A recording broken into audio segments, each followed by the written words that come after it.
स्वागत है आपका हमारे चैनल स्कैरी नाउ पे। मैं हूं आपका होस्ट रुद्राज और आज की कहानी का शीर्षक है पिशाच का जन्म पार्ट 2। तो चलिए दोस्तों, आज कहानी में आगे बढ़ते हैं। मैंने उस बच्चे को देखा जिसके शरीर का लगभग सभी हिस्सा जल चुका था, लेकिन वह फिर भी जीवित था। फिर उसने जैसे मुझे पकड़ लिया हो और कहने लगा, आओ मेरे साथ। यह सब देखकर मैं बहुत ज़ोर से चिल्लाई और मेरी आंखें खुल गई। मैंने इस सपने के बारे में किसी को नहीं कुछ बताया। कुछ साल बीत गए। मैं उस भयानक सपने को पूरी तरीके से भूल चुकी थी। मेरे जीवन में फिर एक अच्छी खबर आई। मैं माँ बनने वाली थी और मुझे लड़का हुआ। मेरे घर में सब बहुत खुश थे और जश्न मना रहे थे, लेकिन मेरे मन में एक अजीब सी बेचैनी घर कर गई थी। ऐसे ही कुछ महीने बीते। एक रात जब मैं अपने बच्चे के साथ अकेली सो रही थी, उस वक्त घर पर कोई नहीं था। सब किसी फंक्शन में बाहर गए थे।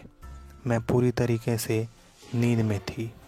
मुझे अचानक ऐसा लगा मानो मेरे कानों में किसी ने कहा हो, कामिनी, मैं वही हूँ। यह सुन मेरी नींद तुरंत ही खुल गई। मैंने अपने अगल बगल देखा, मुझे कुछ नज़र नहीं आए। रात की खामोशी में कमरे में अभी तक वो आवाज़ गूंज रही थी। मुझे लगा शायद ये मेरा कोई वहम होगा और मैं फिर से गहरी नींद में सो गई। फिर नींद में मैंने वो सपना फिर से देखा, भयानक और डरावना।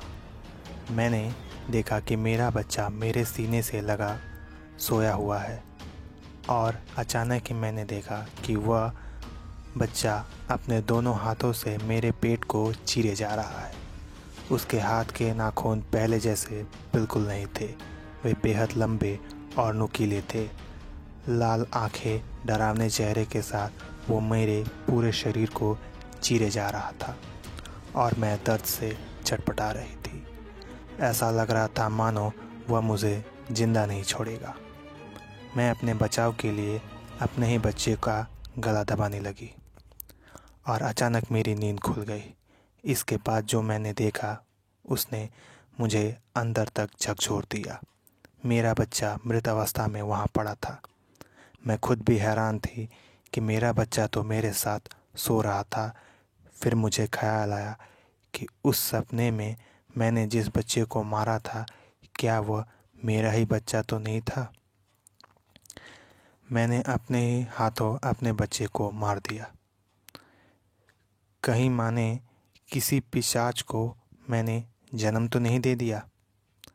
यह आज भी एक पहेली है। तो दोस्तों, कैसी लगी आपको एक माँ की दर्दनाक ये दास्तां? हमें कमेंट बॉक्स में लिख के ज़रूर बताइए। तब तक के लिए मैं आपका होस्ट रुद्राज मिलता हूँ अगली स्टोरी में। जय हिंद, जय भारत।